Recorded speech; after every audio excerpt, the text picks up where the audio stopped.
대표님 안녕하세요. 네, 안녕하세요. 네. 신년에 바쁘실 텐데 이렇게 시간 특별히 내주셔서 고맙습니다. 감사합니다. 예. 신년 인터뷰인 만큼 좀 이것저것 다양하게 시청자 여러분들이 궁금해하실 만한 부분들 좀 골라서 여쭤보겠습니다. 네, 그러세요. 예, 예. 일단 최근에 코로나 검사도 여러 차례 받으시고 예. 일정도 워낙 바쁘시고 건강은 챙기면서 움직이고 계시나요? 예, 괜찮습니다. 원래 체력이 좋으셨나요, 대표님께서? 예, 뭐 그런 편이었습니다. 아, 네, 큰 병 없이 살아왔습니다.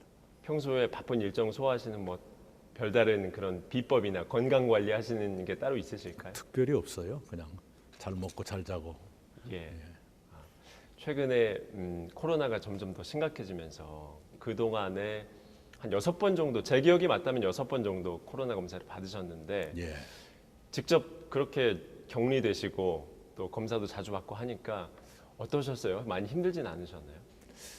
답답하고 불안하고 그렇죠. 특히 이제 국민들께 참 그 송구스러운 마음이 들지요. 쟤는 뭔가 칠칠 맞아서 저렇게 자꾸 격리당하는가 하는 인상을 드릴 수가 있기 때문에요. 네, 그래 많이 조심하는데도 예. 사람들을 만나다 보니까 그런 일이 생기네요. 저도 사실 코로나 검사도 받아보고 집 안에서 격리도 해보고 했는데 하루 종일 가족들이랑 같이 있다 보면 이제 얼굴 붉힐 일도 생기고 예. 짜증도 나고 예, 또 다른 사람들은 좀 답답하고 예. 그럴 때도 저는 많았거든요. 근데 대표님께서는 어떠셨나요? 사모님이랑 같이 계셨을 텐데. 저보다 아마 더 답답했을 거예요, 제 아내가. 예. 예, 저야 무슨 격리니까 그렇다 치지만 그 사람은 격리 당한 것도 아닌데 예. 남편 때문에 격리를 함께 당해야 되니까요. 답답했겠죠. 싸우지는 않으셨어요? 아이고. 예, 알겠습니다. 지금 이제 임기 3월, 예. 3월이 이제 끝인 임기를 생각한다면 이제 반환점을 넘었고 이제 채 석 달도 남지 않았는데 예, 그 동안에 지내온 임기에 대해서 짧게 좀 소회를 말씀해 주신다면. 예. 우선 참 바쁘게 지났네요. 정기국회 기간하고 거의 겹쳤는데요.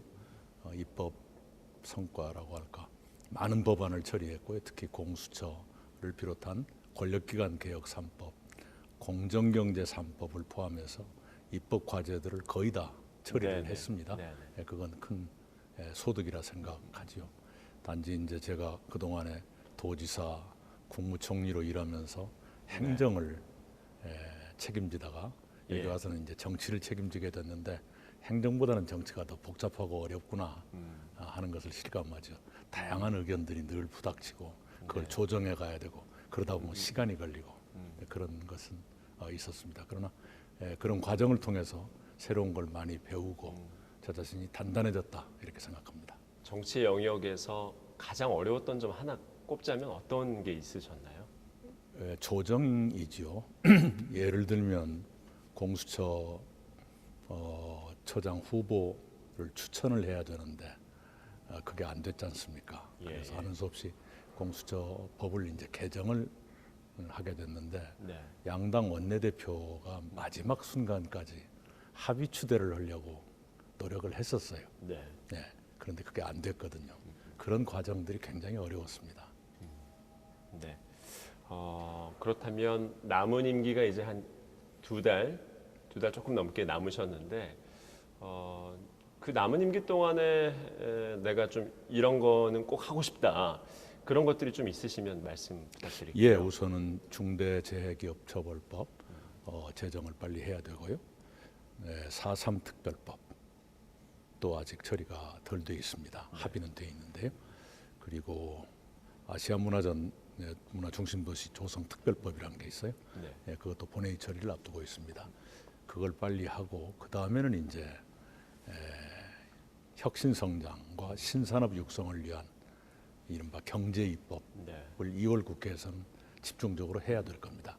한국판 뉴딜 관련 입법도 그때 네. 많이 처리를 해야 될 거고 그래서 기업들에게 새로운 활력을 드린다거나 규제를 완화해 드린다거나 네. 새로운 지원의 근거를 마련한다든가 그런 법안들이 2월 임시국회에서 중점적으로 처리될 것입니다.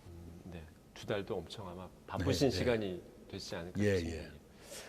신년사를 이제 최근에 발표를 해주셨는데 그 중에 눈에 띄는 거 몇 가지만 좀 여쭤볼게요. 예. 그 전환의 시대에 진입해 있다라고 말씀을 주셨는데 예. 이 전환의 의미가 어떤 건지 그리고 우리에게 가장 필요한 게 어떤 준비인 건지 말씀 부탁드릴게요. 당장 비대면 사회가 갑자기 왔지 않습니까? 사실은 전부터 조금씩 왔었죠. 그런데 코로나 때문에 더 그 속도가 빨라져 가지고 거의 전면적으로 이제 비대면 시대가 됐다. 이 코로나가 끝나더라도 쉽게 옛날로 돌아가지 못할 거예요. 네. 그리고 이제 탄소 제로를 향해서 빨리빨리 가야 되거든요. 옛날처럼 그 내연기관 탄소를 마구 배출하는 그런 산업 중심에서 탄소를 줄여가는 저탄소 경제로 가야 되는 네. 이것 또한 굉장히 고통스럽지만 가지 않을 수 없는 길이죠. 그런 것이 큰 전환이라고 봅니다. 그리고 신년사에서 이제 경제부문에서는 재정의 적극적인 역할을 강조하셨습니다. 네. 그러면 시장에서는 이제 돈을 더 풀겠다는 것인가 이런 예, 사인으로 네. 읽혀질 수도 있는데 구체적으로는 어떤 방법들을 갖고 네, 계십니까? 지난해는 추경을 4차례나 했었죠. 코로나가 갑자기 엄습했기 때문에 재정의 수요가 컸습니다.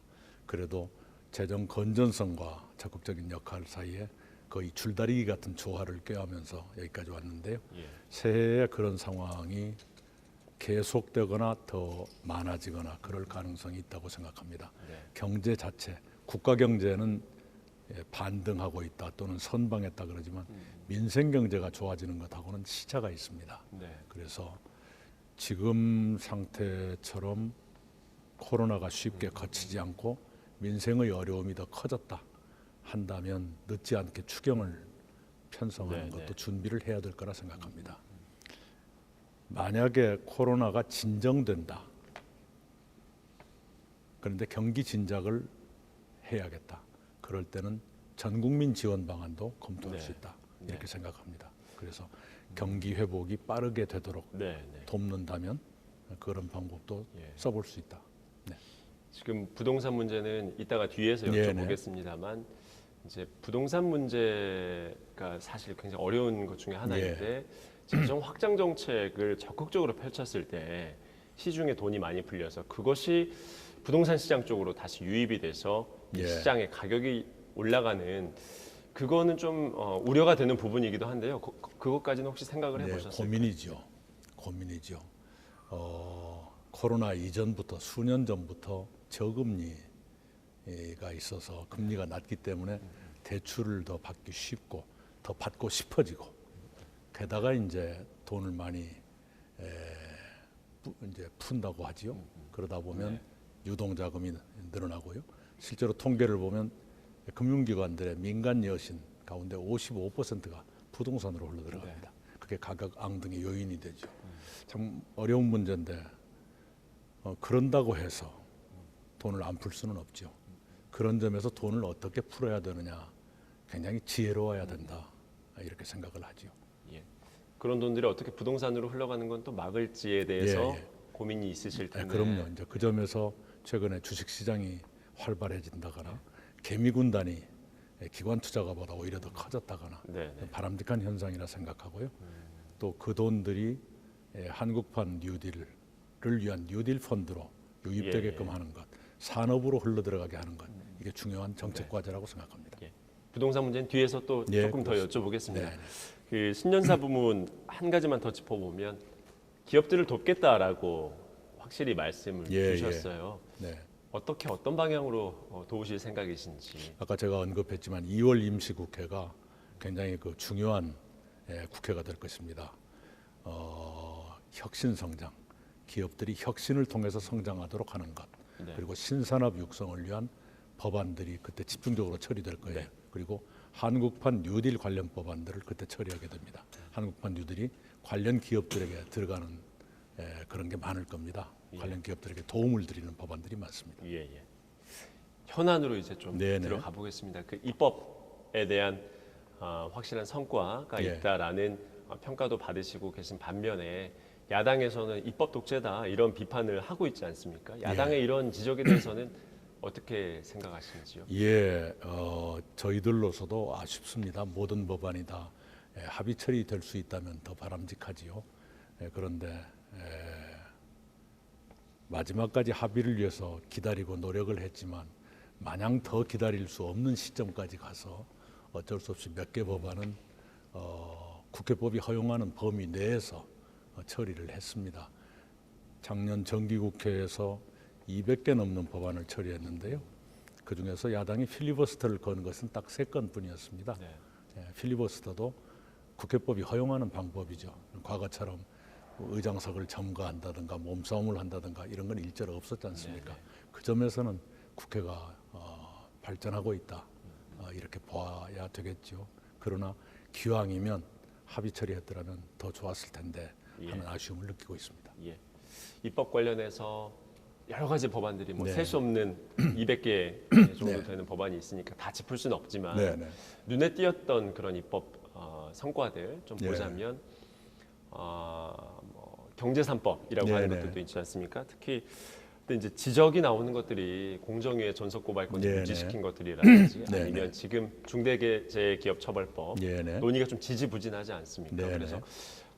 좀 강성 진보 성향의 분들은 또 민주당이 오히려 또 후퇴하고 있다 정책적으로 그런 지적들도 네. 있는데 이 부분은 어떻게 생각하세요? 이제 국정을 책임진 여당으로서는 다양한 의견을 듣고 최선을 다해서 조정해야 되는 것은 당연한 의무지요. 예를 들어서 공정경제 3법은